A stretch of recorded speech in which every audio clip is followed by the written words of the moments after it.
무엇에 몰두하며 사십니까? 이 질문이 좀 부담스러우실 수도 있겠죠. 나 별로 몰두하며 사는 게 없는데, 이런 분들은요. 근데 가만히 생각해 보셔요. 우리의 인생은 어차피 한정된 시간을 삽니다. 누군가 말하더군요. 내 우물쭈물 하다가 이렇게 될 줄 알았어. 그게 묘비병에 새겨진 글귀예요. 그날이 옵니다. 그러니 여러분, 우리가 무언가 열정을 갖지 않고 이 한평생, 지나고 보면 짧은 생애를 그냥 흘려보내면 안 되겠죠. 그래서 많은 사람들이 무언가 열정을 쏟아부으며 사는 것 같이 또 보입니다. 옛날 한자로는 벽이라고 했어요. 무언가 기벽이 있다라고 하면 정말 자기가 관심을 갖는 분야에는 완전히 탁월한 전문가가 될 정도로 몰두하는 것을 그렇게 말합니다. 물론 이 벽이라는 게 잘못된 습관이 되면 좀 나쁘게 되기도 하죠. 도벽이 그렇고 방랑벽이 있는 사람들은 좀처럼 어디 머무르지 못하는 그런 문제도 있습니다. 이게 일본으로 넘어가면 오타쿠라고 하죠. 그래서 무언가 한 분야에 완전히 전문가가 될 정도로 빠져 사는 사람들이 또 있어요. 요즘 우리 젊은 세대는 이것을 좀 우리식, 일본어를 우리식 한글로 바꿔서 오덕후라고 얘기합니다. 줄여서 덕후라고 하죠. 우리 나이 드신 분들은 이게 다 무슨 말인가 싶을 텐데, 요즘 젊은이들이 그런 것에 많이 몰두해서 살아요. 덕질한다는 말을 많이 씁니다. 그러니까 자기가 좋아하는 누군가, 인기 연예인이건 뭐 누군가 어떤 취미건 거기 한번 빠지면요 헤어나오지 못해요. 완전히 거기에 모든 걸 올인할 정도로. 자, 그냥 밋밋하게 허송세월 하는 것보다 그래요, 열정을 가지고 무언가 살아간다는 건 의미가 있겠죠. 그러나 내가 쏟아붓는 그 열정의 대상이 누구인가는 역시 중요한 문제가 아니겠습니까? 어떤 사람은요, 나이가 이렇게 들 정도로 들었는데 오타쿠적인 기질을 어디에 발휘하냐면 만화 캐릭터에 발휘하는 거야. 그래서 자기가 좋아하는 뭐 만화 캐릭터 생김새 막 이렇게 코스프레라고 하죠. 그렇게 막 분장도 하고 뭐 옷이며 뭐며 막 그렇게 흉내를 내고 뭐 피규어 그렇게 수집하고 하는 걸 한평생 그렇게 살아요. 글쎄요, 이런 열정을 쏟아부어 우리의 생을 살아간다는 게 과연 얼마나 큰 의미가 있을지는 모르겠습니다. 그러나 저는 오늘 말씀을 우리가 듣는 자리에서 우리가 그렇게 열정을 쏟아부어야 할 대상을 함께 나누고 싶습니다. 누군가 한 사람에게 있어서 그의 생애 전체의 가치를 뒤바꿔 버렸고, 그래서 내가 살아도 그를 위하여 산다, 나는 그를 위하여 죽을 준비도 되어 있다 라고 말할 수 있게 하신 그분, 바로 예수 그리스도를 만나서 생애 전부가 전복되듯 바뀌어진 오늘 사도 바울의 고백을 우리가 연이어 들으면서 저와 여러분이 우리에게 주어진 이 한평생도 정말 몰두하듯 열정을 쏟아부으며 살아가는데 우리의 마음 다시 한번 새로워지는 은혜가 있기를 바랍니다. 자, 여러분, 사랑이 무엇이냐 물어본다면 여러분 어떻게 답하실까요? 눈물의 씨앗입니다. 네, 그럴 수도 있죠. 뭐 여기 모여 계신 분들이 저마다 다 사랑의 정의를 하자면 다 하실 말씀이 있을 거예요. 근데 이 모든 것의 공통분모로 저는 사랑은 관심이라고 생각합니다. 관심이죠. 정말 그래요. 사랑하는 대상이 집에 기르는 조그만 애완견 하나만 있어도 사랑하게 되면 관심을 보이죠. 너 알아서 살아, 막 살아, 이렇게 안 합니다. 애지중지 막 하는 거예요. 키우는 거예요. 여름 옷 입혀주고 겨울 옷 입혀주고 뭐 애견에 공 들이는 거 보면 눈물겨울 정도로 막 공을 들이는 분들, 그 사랑하기 때문에 그러는 것이죠. 근데 여러분, 사랑하지 않는 대상에 대해서는 어떨까? 우린 관심이 별로 없어요. 뭐 어떻게 살든지 뭐 하든지 상관없잖아요. 그래서 사랑의 반대말을 무관심이라고도 하는 거죠. 자, 제가 왜 이 질문을 드리느냐, 여러분, 여기 모인 우리 성도님들은 적어도 우리가 예배하며 하나님을 섬기는 주의 백성이라고 고백한다면 나는 예수님을 사랑합니다. 이 고백이 우리 모두에게 있을 줄 압니다. 그럼 여러분, 그 사랑을 이제는 이렇게 더 구체적으로 점검해 보셔야 돼요. 나는 예수님을 사랑해. 그러면 사랑은 관심이라 하였으니, 나는 예수님에 대하여 관심이 있어. 나 예수님이 어떤 분인지 더 알고 싶어. 지금 나의 삶에 예수님이 원하시는 뜻이 뭔지를 나는 알고 싶어. 여러분, 사랑하면 그런 관심이 당연히 생길 거예요. 누군가 이런 말씀을 한다면요, 나는 예수님 사랑합니다. 그러나 나는 예수님에 대해서 별 관심은 없어요. 그건 아닙니다. 그건 사랑 아닌 거거든요. 자, 우리가 한 가지 예를 제가 들어보죠. 사랑이 관심이고 관심은 지극한 표현이라고 하는 것을 시편의 말씀을 보니 이런 말씀이 나와요. 같이 봅니다. 내가 주의 법을 어찌 그리 사랑하는지요. 내가 그것을 종일 작은 소리로 읊조리나이다. 아멘. 여기 믿음의 시인이 말하잖아요. 나는 하나님의 말씀을 사랑합니다. 나의 사랑하는 책, 우리도 그렇게 말하죠. 근데 이것으로 끝나면 그건 사랑 아니에요. 사랑하니 관심이 생기죠. 그건 펼쳐보아요. 이 사랑하는 말씀이 너무 귀하기 때문에 종일 종야로 읽고 또 읽어도 질리지가 않아요. 물리지가 않아요. 그게 말씀을 사랑한다는 것의 구체적인 반응이죠. 사랑은 지대한 관심이고 지극한 표현이라고 하는 걸 우리는 분명 알아야 합니다. 오늘 우리가 사도 바울의 계속되어지는 이 간증과 같은 고백, 생애 대전환이 이루어진 이 사람의 고백을 우리가 다시 한번 살펴볼 때, 어떻게 해서 그가 그냥 한번 조금 개조되고 조금 변화되고 우리가 어떤 취미생활 하듯 안 다니던 교회 다니는 그 정도 선이 아니고 어떻게 그렇게 그리스도께 몰두할 수 있지? 하는 그 부분에 대해서 우리가 다시 보는 건데요, 사도 바울의 생애 대전환을 이루게 만든 구절, 우리는 8절에서 그렇게 보았습니다. 같이 읽지요. 그러나 무엇이든지 내게 유익하던 것을 내가 그리스도를 위하여 다 해로 여길 뿐더러. 아멘. 전에 유익이라 생각했던 것, 이제는 그리스도를 만나고 보니 아무것도 아니에요. 내게 유익이 아니고 오히려 이거 그리스도께 집중하는데 방해거리가 돼요. 손해라고 말합니다. 몇몇 가지 것만 가지고 그렇게 말했던 거 아니요. 그리스도 외에 모든 것이 이제 내게는 마치 배설물과 같다. 그렇게까지 말하잖아요. 한 번 더 말씀 읽어보시죠. 내가 그를 위하여 모든 것을 잃어버리고 배설물로 여김은 그리스도를 얻고 그 안에서 발견되려 함이니. 아멘. 제가 벽이니 오타쿠니 덕후 이런 요즘에 몰두하는 사람들의 말을 썼습니다만, 사도 바울에 비교해보면 그 아무것도 아니에요. 바울로 말하자면 정말 그리스도께 가치 있는 대상, 우리가 영원히 올인해도 손해보지 않는 대상, 그분에게 과몰입을 하고 있는 걸 지금 보게 됩니다. 그야말로 과몰입이에요. 근데 여러분, 어떤 동기에서 지금 바울이 이렇게 했느냐를 우리가 물어야 되죠. 예전에 바울은 원래 근성이 있는 사람이고 원래 열심히 있는 사람 같아요.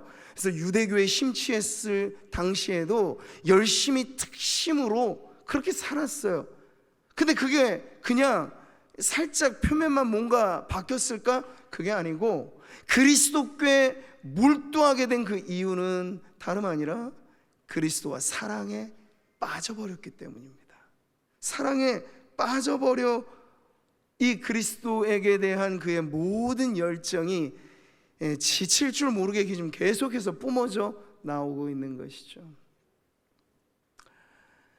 지금도 여러분 유명한 선교단체 중에 그리스도를 위한 세계 복음화라고 하는 단체, 이걸 영어로 줄여서 WEC, 웩 선교회가 있습니다. 이 창설자가 C.T. 스터드라고 하는 선교사인데요, 그는 원래 영국에서 귀족 스포츠로 알려진 이 크리켓 선수로 아주 맹활약을 한 대학생이었습니다. 그것도 캠브리지 대학의 아주 유망한 선수였죠.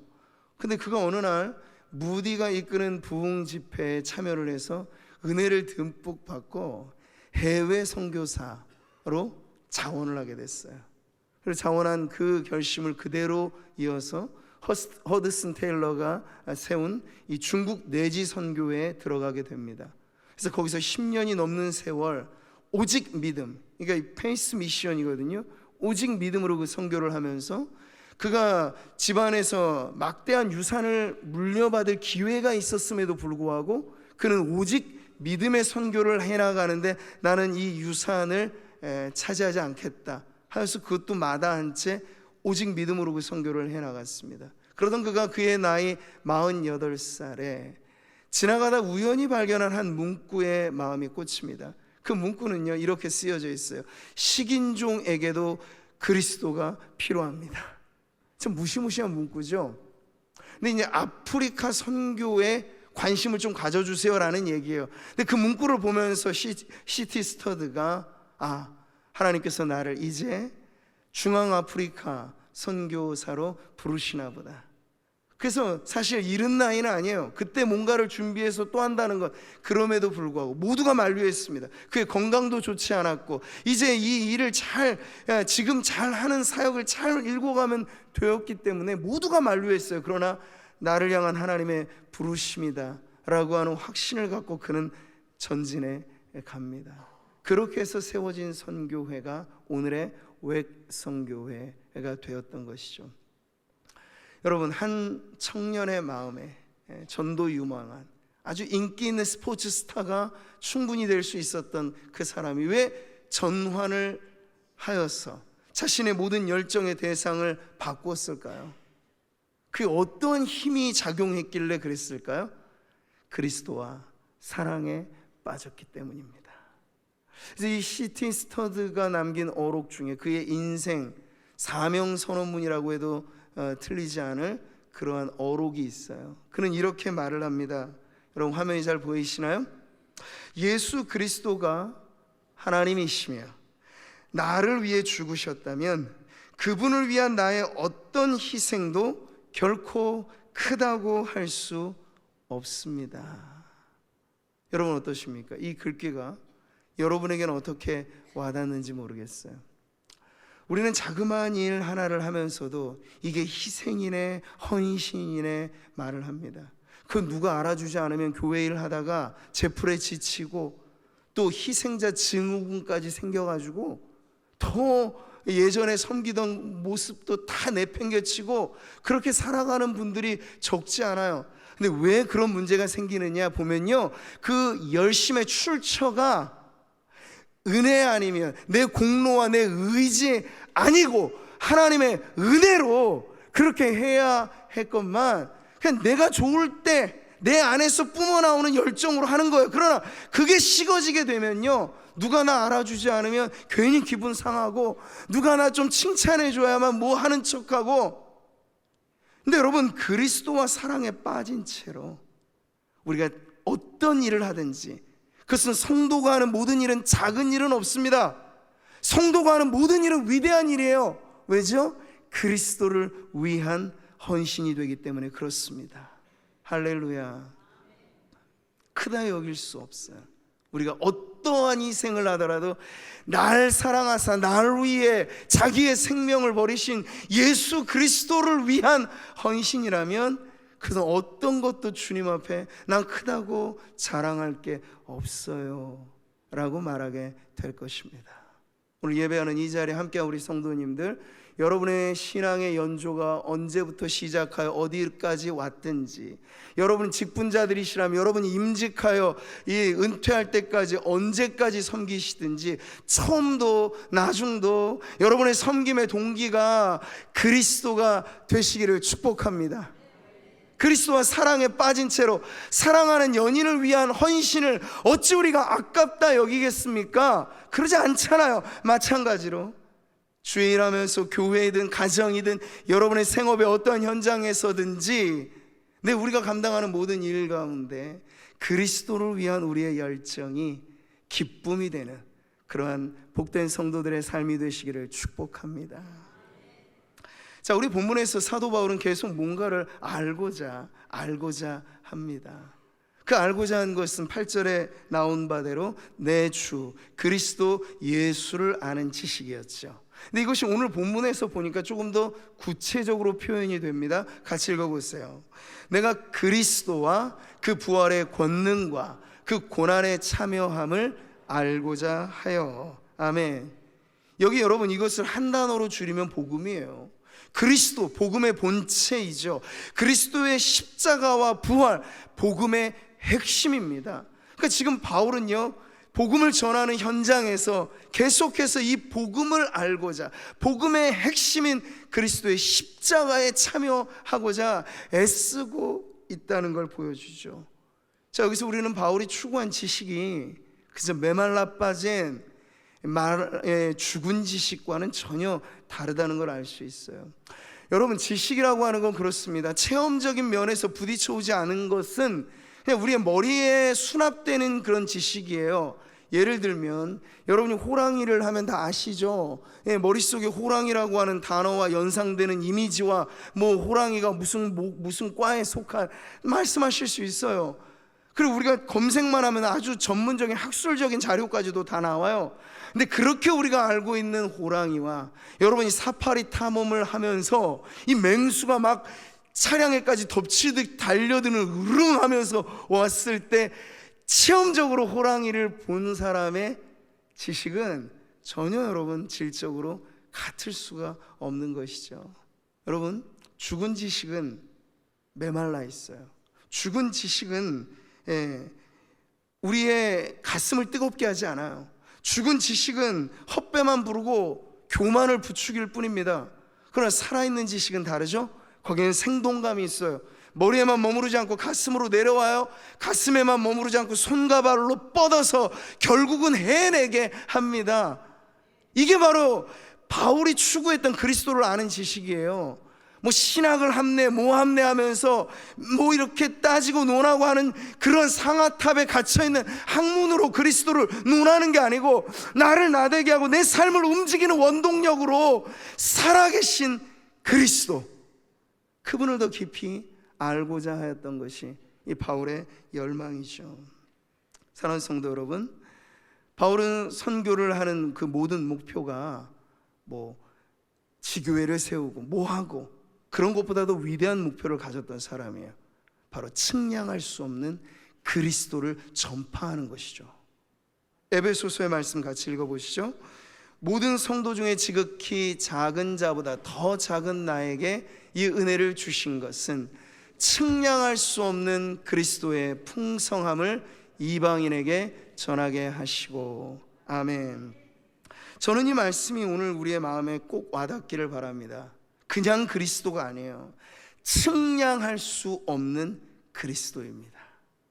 여러분, 복음을 간편하게 전하기 위해서 우리는 복음의 다이제스트 같이, 복음의 압축과 요약본, 그래서 무슨 사형이니 브릿지니 뭐 여러 가지 방법들로 복음을 요약 정리한 걸 전합니다. 근데 여러분, 그러다가 오해하시면 안 돼요. 이게 복음의 전부다라고 말할 수는 없거든요. 그 안에 들어가다 보면요, 그 깊이를 헤아릴 수 없게끔 만드는 것이 바로 복음입니다. 복음이 뭐라고요? 그리스도예요. 예수 그리스도, 복음의 시작이라 마가복음이 말하여지고 있는 복음의 핵심은 그리스도인데, 우리가 어떻게 그리스도를 단편적으로 다 안다고 말할 수 있겠습니까? 미국의 천문학자 칼 세이건이라고 하는 사람이 보이저 2호라고 하는 이 우주선이 머나먼 우주에서 지구를 찍어준 그 사진 한 컷을 보면서 이 사람이 완전히 바뀌어져요. 그러니까 지구를 우리가 평상시에 여러분 의식 못하며 살잖아요. 자전이 엄청나게 빠른 속도로 가는데 우리는 그 속도를 못 느낍니다. 그냥 땅에 북박혀서 살아가게 되면 이게 전부로 여겨지니까요.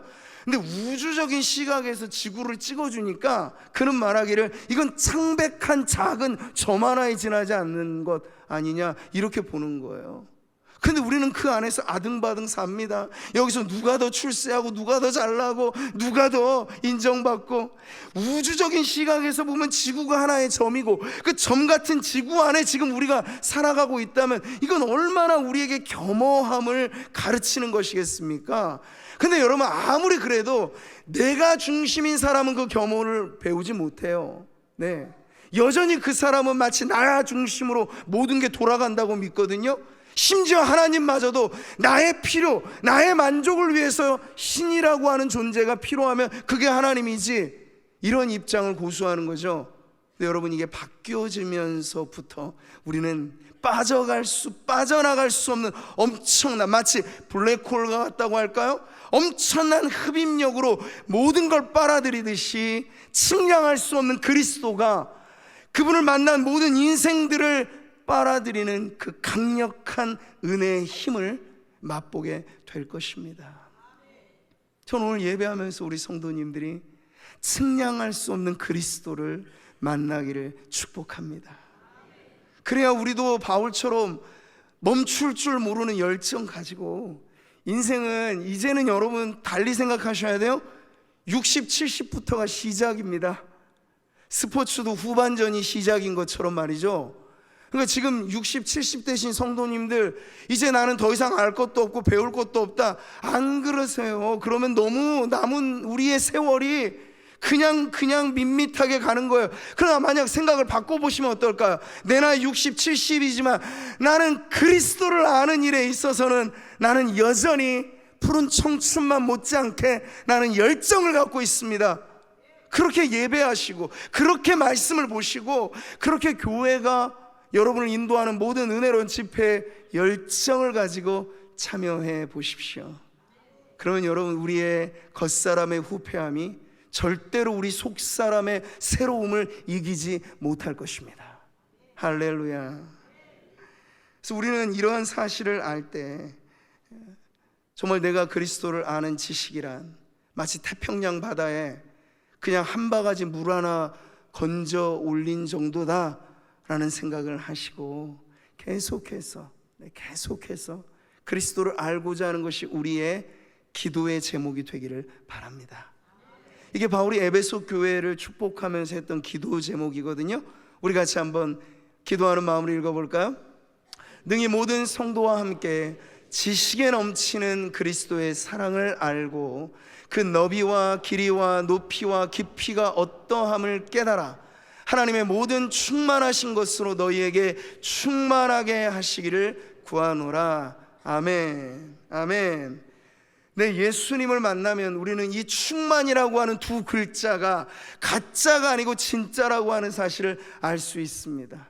다른 것에 여러분 꽂히면 아무리 거기에 뭐 덕후처럼 여러분이 모든 걸 열정을 쏟아부어도 그 인기 스타 빤하잖아요. 사생활 한번 폭로되면 야, 내가 이 사람을 이렇게 쫓아다녔어 싶을 만큼 별것 없어요. 별것 아닌 거에 우리의 온 열정, 온 정성을 바칠 이유가 뭐가 있겠습니까? 그러나 그리스도는 다르죠. 그분에게 여러분이 마음을 빼앗기고 그분을 위하여 살아가게 되면요, 살면 살수록 더 살맛 나는 인생을 그리스도께서 우리에게 주실 것입니다. 이게 복음으로 충만한 삶이죠. 사랑하는 성도 여러분, 오늘 말씀에서 우리는 복음의 핵심을 짚어주는 이 바울의 고백을 듣습니다. 우리 같이 한번 읽어보시죠. 내가 그리스도와 그 부활의 권능과 그 고난에 참여함을 알고자 하여 그의 죽으심을 본받아 어떻게 해서든지 죽은 자 가운데서 부활에 이르려 하노니. 아멘. 여기 한 단어가 절대 멈춰있지 않잖아요. 바울은 멈춰있지 않은 인생을 우리들에게 지금 보여주고 있습니다. 식상해하지 않는 대상을 대하고 있으니까요. 질리지 않는 대상을 지금 그는 추구하고 있기 때문에 그렇죠. 여러분, 이 구절의 핵심 키워드는 부활과 고난일 거예요. 이게 바로 그리스도의 우리를 향한 구원자로서 예수 그리스도의 가장 중요한 핵심이죠. 근데 많은 사람들이 헛다리를 짚어요.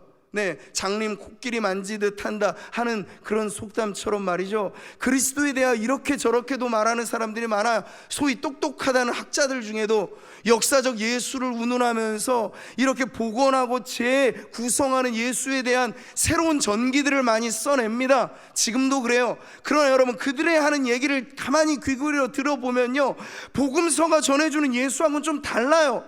거기에도 위대한 스승과 탁월한 가르침과 희생어린 섬김과 인류애적인 사랑과 이런 것들이 다 있어요. 근데 뭐가 빠져 있냐면 십자가가 빠져 있어요. 그리고 부활이 빠져 있어요. 왜 빠뜨려 놓은지 그 이유는 분명하죠. 십자가는 한 사람의 죽음이면 내가 동의하지만 성경이 말하는 바 그 십자가가 바로 나의 죄를 위한 십자가라는 걸 동의할 수는 없는 거예요. 부활이라고 하는 건 내가 죽었다 깨나도 과학적인 방식으로 보면 어떻게 죽은 사람이 살아나냐, 이건 있을 수 없는 일이기 때문에 못 믿겠다, 지우자 하는 거죠. 여러분, 그렇게 재구성된 그리스도는 기껏해야 석가모니 옆에, 공자 옆에, 마호벤 옆에 그 정도로 있는 위인밖에 안 되죠. 그러나 그 위인이 우리에게 복음이 되겠습니까? 생각해 보세요, 여러분. 예수님에 대하여 그냥 훌륭하다라는 정도, 그분은 참 감동적인 삶을 사셨던 분이다 라는 정도가 우리에게 복음이 되겠냐고요. 그 말을 바꿔서 말한다면, 공자를 여러분이 따라서 여러분의 영혼이 구원받는다면 그 도리를 따라 보십시오. 만약 여러분이 불교의 귀에서 거기에서 만약 구원의 길이 열린다면 따라가 보십시오. 그러나 석가모니는 날 위해 죽지 않았어요. 공자는 날 위해 죽지 않았어요. 그 누구도, 어떤 인간도 자신의 죄로 죽을 뿐, 바로 저와 여러분의 죄 때문에 십자가 고난을 당하신 이는 예수 그리스도밖에 없는 것이죠. 우리가 예수님이 나의 복음이라고 믿는 까닭은 바로 이 십자가의 고난 때문이며, 그리고 예수님이 우리의 복음이라 믿는 까닭은 우리는 아무리 노력해도 이겨낼 수 없는 사망의 권세를 예수 부활의 능력으로 이기셨기 때문입니다. 우리가 다른 거 다 알고도 예수님의 십자가를 모른다면, 예수님의 부활이 안 믿어진다면 그건 여러분 아직 신앙에 입문하지조차도 못한 거예요. 그러니 여러분, 허송세월하면 안 되고 먼저 이 믿음이 우리 가운데 있어야 합니다. 교회 생활 10년, 20년 차가 천국 가는 게 아니고 이 믿음을 가져야 천국을 갑니다. 이 믿음, 그리스도가 날 위해 죽으셨고 그분이 하나님이신데 그분을 위한 나의 희생이 그 어떤 것이 크다고 말할 수 있겠는가? 우리는 그 선교사의 고백이 나에게도 적용될 수 있다는 걸 알게 돼요. 살아도 예수를 위하여, 죽어도 예수를 위하여. 이 바울만의 고백이 아니고 이건 성도들이 고백해야 할 신앙의 고백이 된다는 것을 알게 되죠. 복음의 충만한 삶은 바로 우리를 그렇게 이끌어 갑니다. 바울은 계속해서, 그는 옥중에서 이 편지를 쓰면서 알고자 했어요. 무엇을? 예수를 죽은 자 가운데 살리신 그 부활의 권능을. 이건 우리가 장차 머나먼 미래에 있게 될 우리 자신의 부활만이 아니고 오늘 현재를 살아가는, 정말 죽을 것 같은 썩은 내가 진동하는 이 세상을 살면서도 어떻게 하면 우리가 오늘을 살아갈 힘을 얻겠는가? 바로 예수를 죽은 자 가운데서 일으키신 하나님의 권능이 우리와 함께 하신다는 믿음을 가지면 여러분의 삶도 창살 없는 감옥처럼 답답하고 갑갑하고 되는 일 하나 없이 힘들다 여길지라도 내가 믿는 예수님, 그분은 사망의 권세를 이기고 부활 승리하신 분이다 하는 그 믿음으로 말미암아 우리가 오늘을 살아갈 힘을 얻게 될 줄 믿습니다. 이 부활에 대한 고백과 신앙으로부터 바울은 더 자신의 현실에 부딪혀오는 고난을 그냥 내가 진탕 고생하는 문제로 이해하기보다도 그리스도의 남은 고난에 내가 참여하는 것으로 믿었던 거예요. 그래서 그는 정말 나의 고난과 예수님의 고난이 멀리 떨어져 있는 것이 아니라 내 작은 고난이 그리스도의 고난에 참여하는 길이 된다는 걸 알아서 그는 말하기를, 어떻게 하면 내가 그리스도의 고난에 참여함을 알 수 있을까? 이렇게 고백을 한 것이죠. 같은 시기에 쓰여진 또 다른 옥중 서신으로 골로새서는 이런 바울의 마음이 아주 잘 담겨져 있는 고백을 전해줍니다. 같이 한번 읽어보시죠. 나는 이제 너희를 위하여 받는 괴로움을 기뻐하고 그리스도의 남은 고난을 그의 몸된 교회를 위하여 내 육체에 채우노라. 아멘. 이것입니다. 복음에 충만한 삶을 사는 자, 자신의 크든 작든 모든 고초와 어려움을 그냥 내가 고생하나 보다라는 정도로 끝내지 않고 나를 위해 십자가 지신 예수님, 이제 주님을 위하여 살아가는 내 삶 속에 내가 저를 짊어져야 될 나의 작은 십자가 있다면 그것마저도 내가 주님의 고난에 동참할 수 있는 길이라 여겨 하나님 감사하며 내가 이 길을 따라가겠습니다 고백하는 것이죠. 네, 어떻게 하면 우리가 그리스도의 고난에 참여함을 알 수 있을까? 어렵지 않습니다. 지금 여러분의 고난의 현장에서 그리스도의 십자가를 기억하십시오. 그러면 역시 우리는 내가 지닌 십자가, 주님의 십자가와 비교할 수 없겠으나 내 작은 십자가를 통하여서도 주님의 십자가로 향하는 길이 될 수 있다면 하나님 나로 하여금 인내하며 믿음으로 이 고난을 이겨내게 하옵소서. 기도하며 그 길 걸어가게 될 것입니다. 이제 말씀을 맺겠습니다. 20세기 기독교 최고의 변증가라고 불리는 C.S. 루이스, 그에 대한 전기가 나왔는데 책 제목이 이래요. 작은 그리스도, C.S. 루이스. 이거 좀 부담스러운 이름일 수도 있죠. 아니 어떻게 사람에게 작은 그리스도라 평할 수 있단 말인가. 겸손한 성도들은 참 부담스럽게 들릴 수 있는 표현이겠습니다. 더욱이 생애 말년의 고백이 나는 이만저만한 죄인이 아니고 나로 말할 것 같으면 죄인 중에 괴수예요, 죄인의 우두머리가 바로 나예요 라고 말하는 사람에게 당신이 작은 그리스도다 라고 말하면 참 부담스럽겠죠. 근데 이게 누구냐? 사도 바울의 이야기를 하고 있습니다. 바울은 생애 말년에 바로 이렇게 말했어요. 내가 죄인 중에 괴수라고 말이죠. 근데 그 죄인 괴수가 그냥 죄인 괴수가 아니더군요. 그 죄인 괴수로 구원하신 예수님을 믿어서 예수 그리스도로 말미암아 구원받은 죄인이라고 하는 의식을 늘 갖고 살아가니 그는 언제나 자기를 생각하면 자랑할 것 없어요. 그러나 그리스도를 생각하면 자랑할 게 너무 많아요. 나 같은 죄인 살리신 주님의 은혜가 너무 놀랍고 기이하고 알면 알수록 측량할 수 없는 그 사랑에 빠져들어가고 그런 것이죠.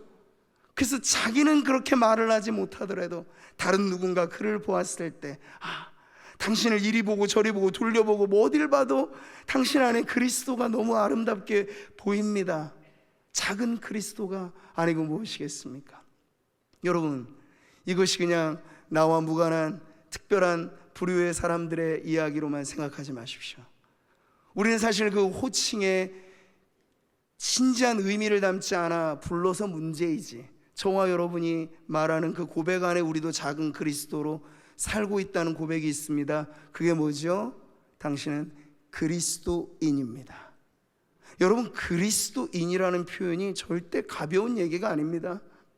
이리 보고 저리 봐도, 핍박과 고난에 집어넣어 보아도 원망과 불평과 세상에 대한 저주가 아니라 예수의 사랑을 전하는 그 사람들, 그 어찌 그리스도가 그 안에 살아계시지 않는다면 이 일이 가능할까? 그래서 그들을 이름하여 당신은 그리스도와 떼어낼 수 없는 사람, 그리스도인이요 라고 불러준 것이죠. 우리에게 가장 영광스러운 호칭이 바로 이것 아니겠습니까? 오늘 예배하면서 사랑하는 성도 여러분, 여러분이 그리스도인으로 불려지는 것에 부끄러움 없는 삶을 살아가시기를 축복합니다. 내가 잘났을 때나 못났을 때나 성공할 때나 실패할 때나 여러분 모든 자리 모든 일에서 예수 그리스도가 나를 통하여 높임을 받으시기를 원하는, 지속적으로 그 복음에 몰두해서 충만하게 살아가는 우리 모든 성도님들 되시기를 주님의 이름으로 축복합니다.